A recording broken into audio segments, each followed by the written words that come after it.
Bonjour, chers paroissiens, chères paroissiennes. Je commence avec deux nouvelles liées à notre ami et ses exigences, M. COVID. D'abord, pour vous dire que la bénédiction du cimetière à la paroisse Saint-Joseph en 2020 ne pourra pas garder son caractère habituel et à cause de la pandémie, elle sera réservée seulement aux familles des défunts de la dernière année. Alors, les invitations pour cette cérémonie seront effectuées sous peu. Alors, n'hésitez pas à continuer à visiter le cimetière, bien sûr en respectant encore les exigences de distanciation sociale. Et merci de votre compréhension. Et deuxième message important, je l'ai reçu aujourd'hui de la part du diocèse, du chancelier du diocèse, et le titre, c'est « Le port obligatoire du masque dans les églises et autres espaces publics intérieurs ». Le texte, le voici. « Tous les services de santé de l'archidiocèse d'Ottawa-Cornwall ont rendu obligatoire le port du masque dans les églises et autres lieux publics à partir du 7 juillet 2020. Les paroisses doivent installer dans un endroit bien à la vue à chaque entrée publique de l'établissement une enseigne contenant le message suivant.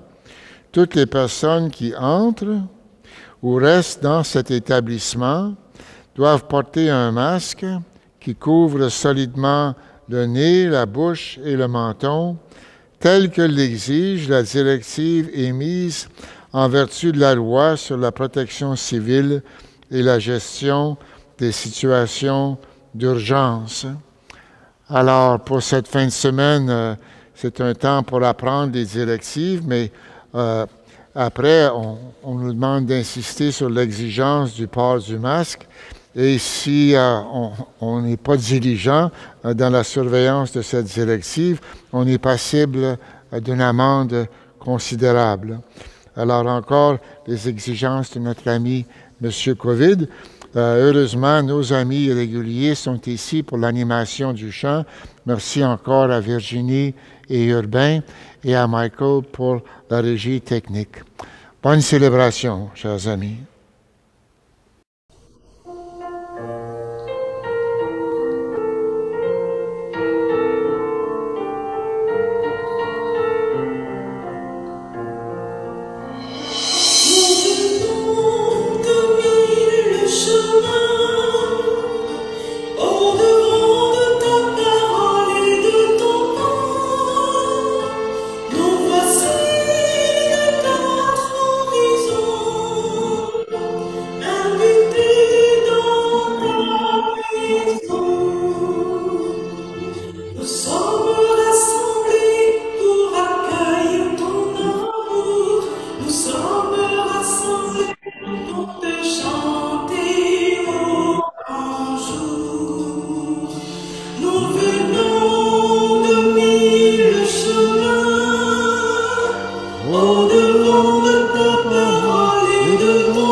Frères et sœurs, nous sommes rassemblés au nom du Père, du Fils et du Saint-Esprit.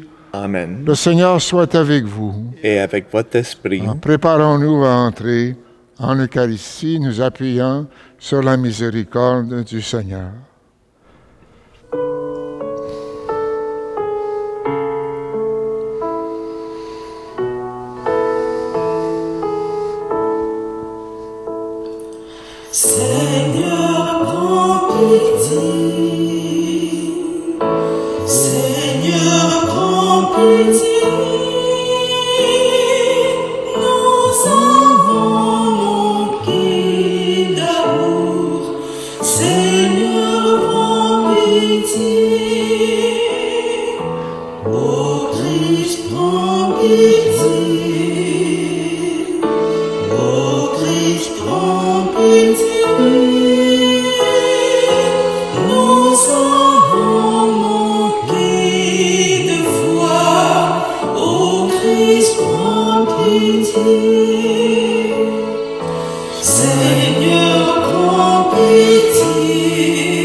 Que Dieu Tout-Puissant nous fasse miséricorde, qu'il nous pardonne nos péchés et nous conduise à la vie éternelle. Amen. La gloire du Seigneur.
Prions le Seigneur.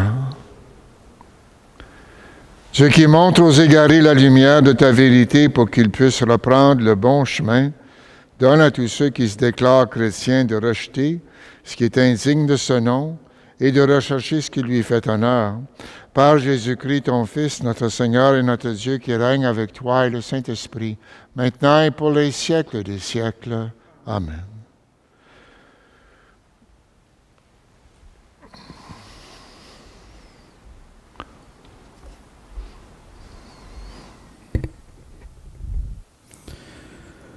Du livre du prophète Isaïe. Ainsi parle le Seigneur. La pluie et la neige qui descendent des cieux n'y retournent pas sans avoir abreuvé la terre, sans l'avoir fécondée et l'avoir fait germer, donnant la semence au semeur et le pain à celui qui doit manger. Ainsi ma parole qui sort de ma bouche ne me reviendra pas sans résultat, sans avoir fait ce qui me plaît, sans avoir accompli sa mission. Parole du Seigneur. Nous rendons grâce à Dieu.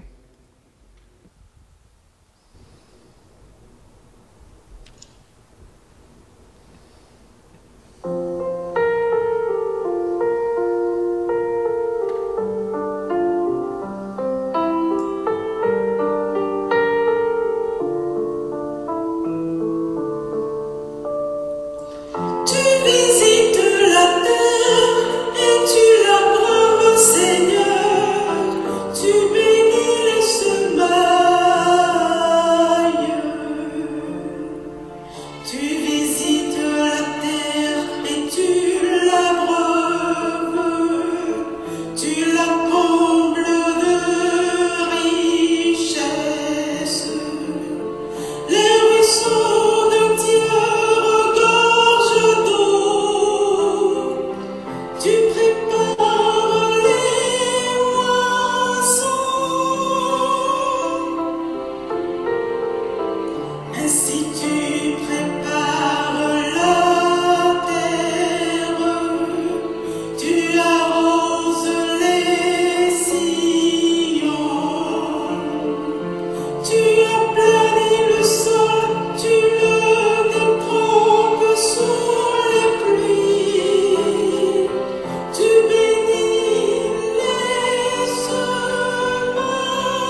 De la lettre de Saint Paul apôtre aux Romains. Frères, j'estime qu'il n'y a pas de commune mesure entre les souffrances du temps présent et la gloire qui va être révélée pour nous. En effet, la création attend avec impatience la révélation des fils de Dieu. Car la création a été soumise au pouvoir du néant, non pas de son plein gré, mais à cause de celui qui l'a livré à ce pouvoir. Pourtant, elle a gardé l'espérance d'être, elle aussi, libérée de l'esclavage de la dégradation pour connaître la liberté de la gloire donnée aux enfants de Dieu. Nous le savons bien, la création tout entière gémit, elle passe par les douleurs d'un enfantement qui dure encore. Et elle n'est pas seule. Nous aussi, en nous-mêmes, nous gémissons. Nous avons commencé à recevoir l'Esprit Saint, mais nous attendons notre adoption et la rédemption de notre corps. Parole du Seigneur. Nous rendons grâce à Dieu.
Le Seigneur soit avec vous. Et avec votre esprit. Évangile de Jésus-Christ selon saint Matthieu. Gloire à toi, Seigneur. Ce jour-là, Jésus était sorti de la maison et il était assis au bord de la mer. Auprès de lui se rassemblèrent des foules si grandes qu'il monta dans une barque où il s'assit. Toute la foule se tenait sur le rivage. Il leur dit beaucoup de choses en paraboles. Voici que le semeur sortit pour semer. Comme il semait, des grains sont tombés au bord du chemin, et les oiseaux sont venus tout manger. D'autres sont tombés sur le sol pierreux, où il n'avait pas beaucoup de terre. Ils ont levé aussitôt, parce que la terre était peu profonde. Le soleil s'étant levé, ils ont brûlé, et faute de racines, ils ont séché. D'autres sont tombés dans les ronces. Les ronces ont poussé et les ont étouffés. D'autres sont tombés dans la bonne terre, et ils ont donné du fruit à raison de 100 ou 60 ou 30 pour un. Celui qui a des oreilles, qu'il entende. Les disciples s'approchèrent de Jésus et lui dirent: Pourquoi leur parles-tu en parabole? Il leur répondit: À vous, il est donné de connaître les mystères du royaume des cieux, mais ce n'est pas donné à ceux-là. À celui qui a, on donnera, et il sera dans l'abondance. À celui qui n'a pas, on enlèvera même ce qu'il a. Si je leur parle en parabole, c'est parce qu'ils regardent sans regarder et qu'ils écoutent sans écouter ni comprendre. Ainsi s'accomplit pour eux la prophétie d'Isaïe. Vous aurez beau écouter, vous ne comprendrez pas. Vous aurez beau regarder, vous ne verrez pas. Le cœur de ce peuple s'est alourdi. Ils sont devenus durs d'oreilles. Ils se sont bouchés les yeux, de peur que leurs yeux ne voient, que leurs oreilles n'entendent, que leur cœur ne comprenne, qu'ils ne se convertissent. Et moi, je les guérirai. Mais vous, heureux vos yeux puisqu'ils voient, et vos oreilles puisqu'elles entendent. Amen, je vous le dis, beaucoup de prophètes et de justes ont désiré voir ce que vous voyez et ne l'ont pas vu, entendre ce que vous entendez et ne l'ont pas entendu. Vous donc, écoutez ce que veut dire la parabole du semeur. Quand quelqu'un entend la parole du royaume sans la comprendre, le mauvais survient et s'empare de ce qui est semé dans son cœur. Celui-là, c'est le terrain ensemencé au bord du chemin. Celui qui a reçu la semence sur un sol pierreux, c'est celui qui entend la parole et la reçoit aussitôt avec joie. Mais il n'a pas de racine en lui. Il est l'homme d'un moment. Quand vient la détresse ou la persécution à cause de la parole, il trébuche aussitôt. Celui qui a reçu la semence dans les ronces, c'est celui qui entend la parole.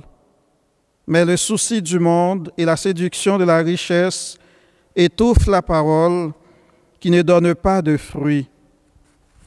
Celui qui a reçu la semence dans la bonne terre, c'est celui qui entend la parole et la comprend.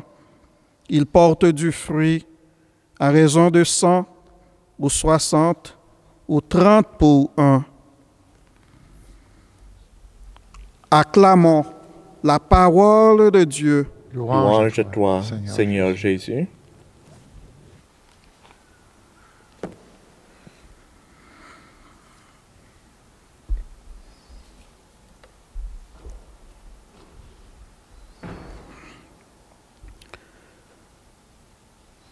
Cette parabole de Jésus, parabole du semeur, n'a pas une interprétation unique, une interprétation simple et facile. D'ailleurs, tout comme les autres paraboles de Jésus. Dans cette parabole, l'accent peut être mis sur le semeur, ou bien sur la terre, ou encore sur la graine ensemencée, ou encore sur la récolte qu'elle produit. Et chacun de nous peut se demander où je me situe dans tout cela par rapport à cette parabole. Quelle est la santé du sol de ma vie? Est-ce que la parole peut pénétrer, peut prendre racine dans le sol de mon cœur, de ma vie? Ou bien est-ce que je suis plus comme le sol pierreux ou le sol qui est couvert d'herbes, de ronces, permettant à la parole de Dieu de prendre racine, mais des racines peu profondes, vulnérables, que mon agenda ou l'agenda de quelqu'un d'autre puisse facilement se tordre autour de moi, en étouffant les nouvelles pousses émergentes en moi. Peut-être que j'ai un sol rocailleux, pierreux, naviguant bien jusqu'à ce que de mauvaises nouvelles ou un scandale concernant un ou plusieurs membres dans ma famille ou bien dans mon Église me fait trébucher et frapper un endroit dur dans ma vie. Nous sommes constitués d'un peu de tous ces types de sol. Mais il y a aussi un sol fertile en chacun et chacune de nous, où la parole de Dieu, où la semence peut prendre racine dans notre vie et donne une récolte abondante. Cela dépend de notre volonté. Il y a des gens qui préfèrent profiter de la vie au lieu de s'améliorer. Et à travers la vie se réalise la parabole que nous venons d'écouter. Les mauvaises herbes, le sol pierreux, les soucis du monde, les séductions des richesses étouffent la parole et ils ne donnent pas de fruits. Il y a aussi beaucoup de mauvaises herbes et de maux au sein peut-être de la famille, au sein du groupe, au sein de l'Église, parce qu'elle est cette famille, ce groupe dont vous faites partie, cette Église dont vous faites partie, eh bien, est constituée d'hommes et de femmes fragiles. Il ne faut pas se décourager, mais il faut surtout continuer à chercher les trésors qui est caché en toi, à chercher la perle de grand prix et de te rappeler que tu peux être la petite graine ensemencée, la petite graine de sénévé, la petite graine de moutarde qui pousse et devient un grand arbre où les oiseaux peuvent venir se nicher et se reposer. L'Évangile dit, maintenant le semeur est sorti pour semer, et c'est le Christ qui est le semeur, mais il est surtout la semence, la parole de Dieu. Et nous sommes invités à le regarder. Il sème en abondance. Il sème avec générosité. Et qui est cette terre? C'est le cœur de l'homme. C'est nous tous et toutes, les enfants du Père. En nous, est-ce que le contact est établi entre la semence et la terre? Et qu'est-ce qui empêche la parole de Dieu que nous écoutons chaque dimanche, peut-être chaque jour, de porter du fruit en nous? Ce ne sont pas tant les difficultés du quotidien que nous rencontrons ou le souci pour celles-ci. Nous devons nous en occuper en faisant notre possible, mais sans pour autant nous en préoccuper. Et c'est là le problème, nous en préoccuper, nos préoccupations. Ça nous préoccupe tellement que nous n'avons pas de temps pour autre chose, pour Dieu, pour les autres. Nous devons considérer les événements dans une perspective plus élevée. Les regarder avec les yeux de la foi. Les regarder avec les yeux de Dieu. Dieu disperse librement la semence et espère que nous réagirons de manière fructueuse, quelles que soient nos circonstances de vie, quel que soit notre degré de préparation. Nous pouvons recevoir sa semence qui est sa parole. Le message est clair, je pense. C'est que Dieu est généreux quand il sème. Il sème à l'abondance de son cœur. Il sème à l'immensité de son amour, mais le fruit de ses semailles dépend de la manière avec laquelle, en toute liberté, nous le recevons. Nos expériences quotidiennes nous confirment que le fruit donné dépendra du sol où la semence est tombée.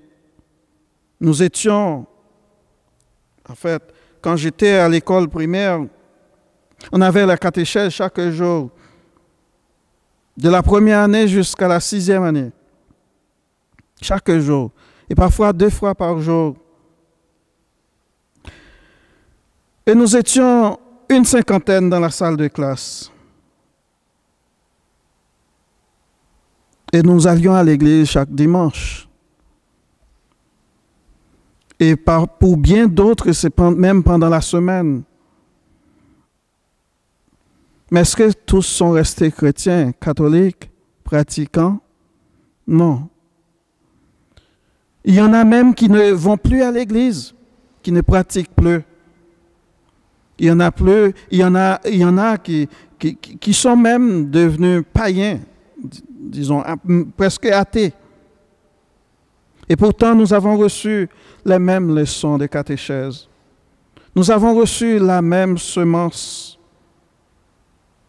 Mais la semence était tombée dans un terrain différent. Donc, nous pouvons comprendre que la parole de Dieu est fragile. Fragile car elle est à la merci de la terre qui la reçoit, du cœur qui la reçoit. Mais cette parole de Dieu, quoique fragile, elle est aussi efficace. Elle est force, elle est puissance de vie, puissance de fécondité. Et à ce moment-là, nous entendons la première lecture, Isaïe qui dit « Comme la pluie qui féconde la terre ». Et celui qui entend la parole et la comprend, dit Jésus, il porte du fruit à raison de 100 ou 60 ou 30 pour un. Mais pourquoi cette différence de fécondité? Jésus nous rappelle que nous sommes libres de répondre plus ou moins généreusement à ces dons. Et dans l'évangile de Saint Jean, il est dit, si le grain de blé tombé en terre ne meurt pas, il reste seul. Mais s'il meurt, il donne beaucoup de fruits. Donc il y a des défis pour nous, des défis que nous devons relever. Tout d'abord, d'examiner quel type de sol est dans notre cœur, est dans notre vie. Est-ce qu'une terre fertile ou une terre pierreuse, herbeuse, ou une terre où il y a beaucoup d'épines? Et nous sommes appelés à travailler pour que nous éliminions tout ce qui nous empêche de produire une grande récolte. Parce que Dieu attend du fruit de sa semence en nous, semée en nous. Isaïe a dit, la parole qui sort de ma bouche ne revient pas sans résultat. Et c'est Dieu qui parle à travers le prophète. Et à travers ce qu'a dit le prophète, Dieu donne espoir, de l'espérance à son peuple qui est errant en exil à Babylone et qui désire retourner sur sa terre promise. Nous aussi, dans les épreuves que nous pouvons traverser, dans les tribulations que nous pouvons vivre, devons toujours avoir confiance en Dieu et sa parole. Un Dieu qui est toujours fidèle, un Dieu qui sème à l'abondance de son cœur, un Dieu qui montre beaucoup d'amour, de miséricorde et de grâce dans nos vies. Et tout ce que nous souffrons dans cette vie, comme Saint Paul nous le dit dans la deuxième lecture, la lettre aux Romains, n'est rien comparé à la gloire, comme pourtant non révélée qui nous attend tous et toutes. Donc la parole de Dieu est don de Dieu. Mais ce don que Dieu nous a fait est fragile. Fragile parce qu'elle est à la merci de notre liberté. Elle est aussi efficace. Efficace si et seulement si on l'accueille, on y adhère. Et Jésus a dit, sachant cela, heureux êtes-vous si vous le faites. Nous sommes invités à écouter, à nous laisser pénétrer par cette parole, transformer par cette parole et à laisser cette parole travailler en nous pour porter du fruit que Dieu le Père attend de chacun et chacune de nous. Que son esprit de lumière et de sagesse nous vienne en aide.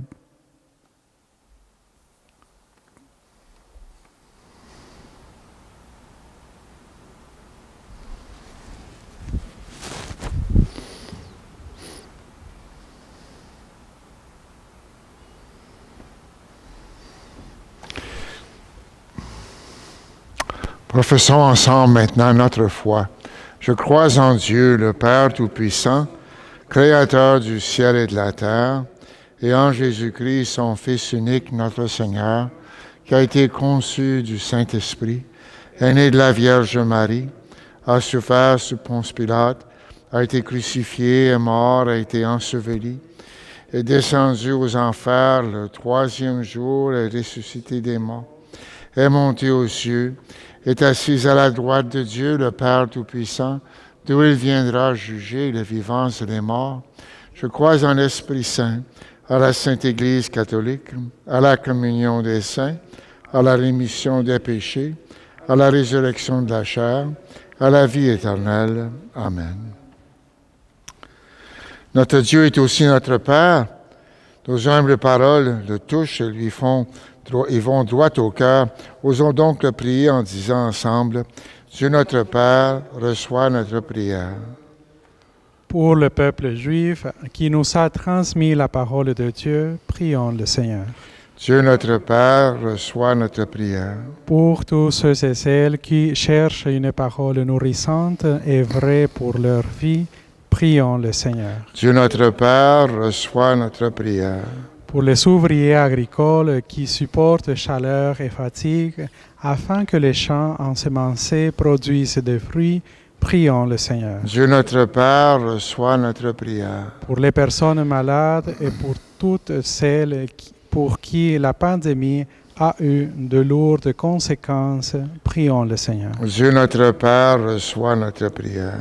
Pour nous, que la parole de Dieu a rassemblés et nourris en ce jour, prions le Seigneur. Dieu notre Père, reçois notre prière. Père de toute bonté, que nos paroles montent vers toi et touchent ton cœur, car nous sommes tes enfants et notre confiance est en toi, Dieu vivant pour les siècles des siècles. Amen.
Prions ensemble au moment d'offrir le sacrifice de toute l'Église. Pour la gloire de Dieu et le salut du monde. Regarde, Seigneur, le don de ton Église, les dons de ton Église en prière.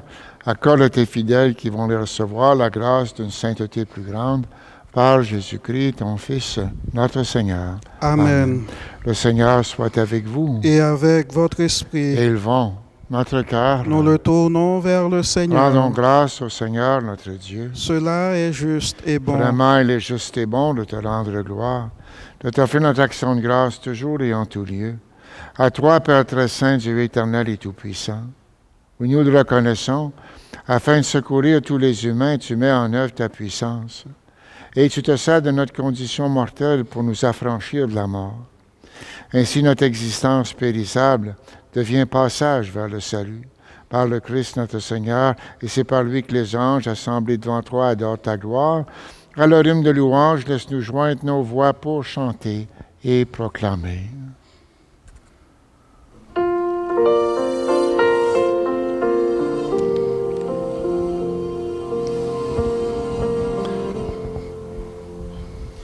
Saint, Saint, Saint le Seigneur, Dieu de l'univers, le ciel et la terre sont remplis de ta gloire. Hosanna, Hosanna au plus haut des cieux. Saint, Saint, Saint le Seigneur, Dieu de l'univers, béni soit celui qui vient au nom du Seigneur. Hosanna, Hosanna au plus haut des cieux.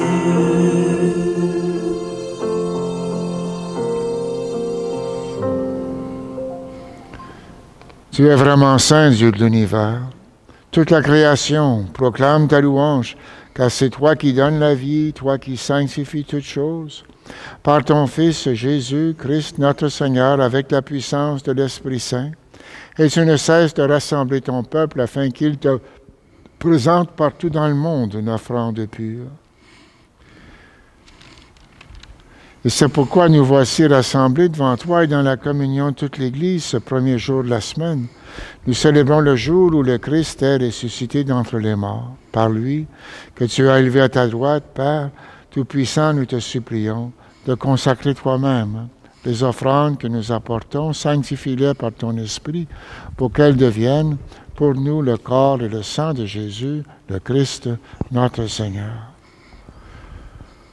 La nuit même où il fut livré, il prit le pain. En te rendant grâce, il le bénit, il le rompit et le donna à ses disciples en disant, « Prenez, mangez-en tous, ceci est mon corps livré pour vous. »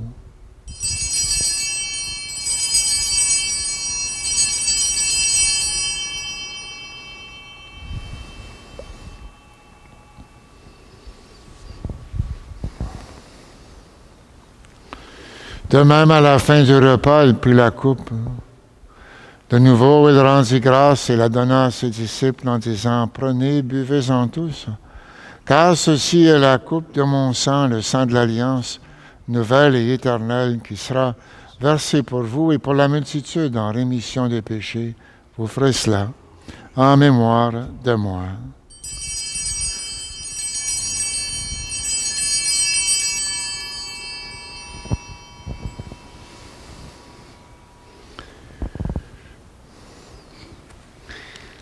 Il est grand, le mystère de la foi. Nous proclamons ta mort, Seigneur Jésus. Nous célébrons ta résurrection. Nous attendons ta venue dans la gloire.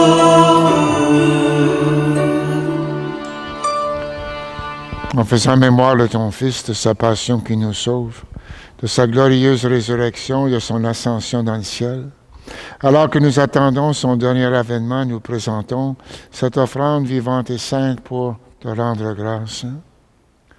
Regarde, Seigneur, le sacrifice de ton Église et daigne y reconnaître celui de ton Fils, qui nous a rétablis dans ton alliance, et quand nous serons nourris de son corps et de son sang, et remplis de l'Esprit Saint, accorde-nous d'être un seul corps et un seul esprit dans le Christ. Et que l'Esprit Saint fasse de nous une éternelle offrande à ta gloire. pour que nous obtenions un jour les biens du monde à venir, auprès de la Vierge Marie, la bienheureuse Mère de Dieu, avec Saint Joseph, son époux, les apôtres et martyrs, et tous les saints qui ne cessent d'intercéder pour nous. Et maintenant, nous te supplions, Seigneur, par le sacrifice qui nous réconcilie avec toi, étends au monde entier le salut et la paix. Affermis la foi et la charité de ton Église au long de son chemin sur la terre. Veille sur ton serviteur, le pape François, notre archevêque Terence, son coadjuteur Marcel, l'ensemble des évêques, Monseigneur Dion, notre curé, les prêtres, les diacres, tous les paroissiens de Saint-Joseph et tout le peuple des rachetés. Écoute les prières de ta famille assemblée devant toi et ramène à toi, Père très aimant, tous tes enfants dispersés. Pour nos frères et sœurs défunts, en particulier ceux de cette communauté chrétienne de Saint-Joseph-Orléans, pour toutes les personnes qui ont quitté ce monde et dont toi seul connais la droiture, nous te prions, reçois-les dans ton royaume où nous espérons être comblés de ta gloire, tous ensemble et pour l'éternité, par le Christ notre Seigneur, par qui tu donnes au monde toute grâce et tout bien. Par lui, avec lui et en lui, à toi Dieu le Père Tout-Puissant, dans l'unité du Saint-Esprit, tout honneur et toute gloire, pour les siècles des siècles. Amen.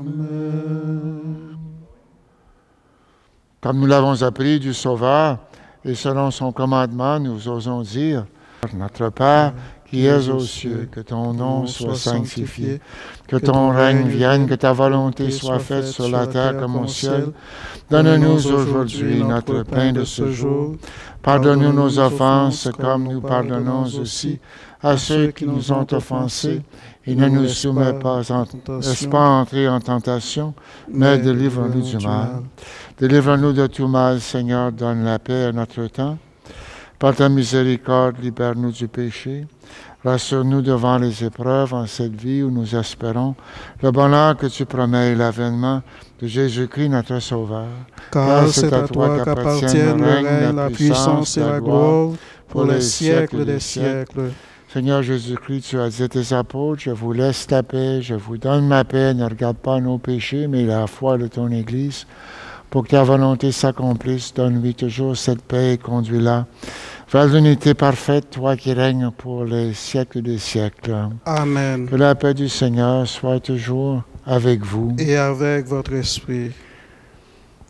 Dans la charité du Christ, échangeons un signe approprié de cette paix. La paix soit avec toi, James. Avec toi, Diego. Michael.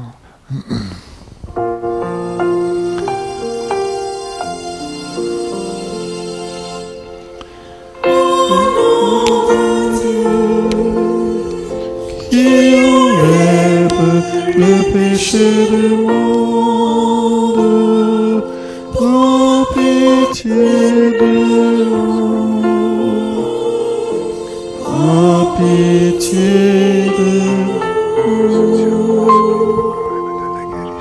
Agneau de Dieu, qui enlève le péché du monde.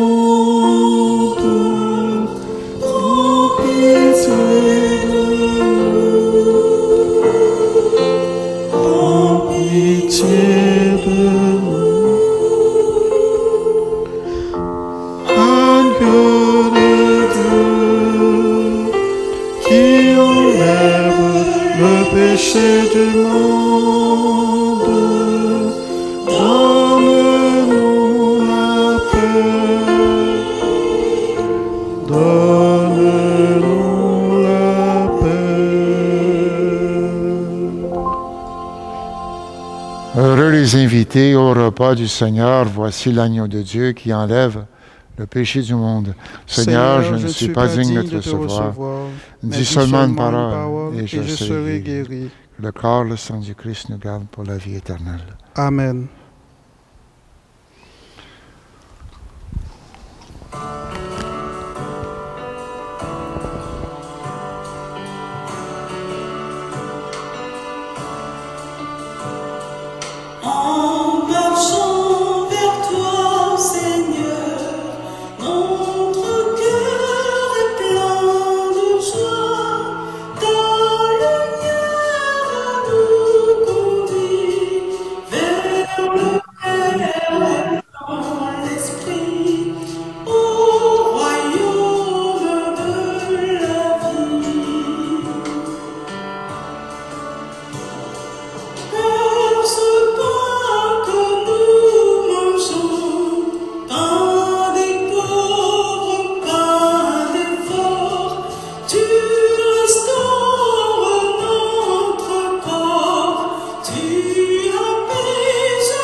Prions le Seigneur.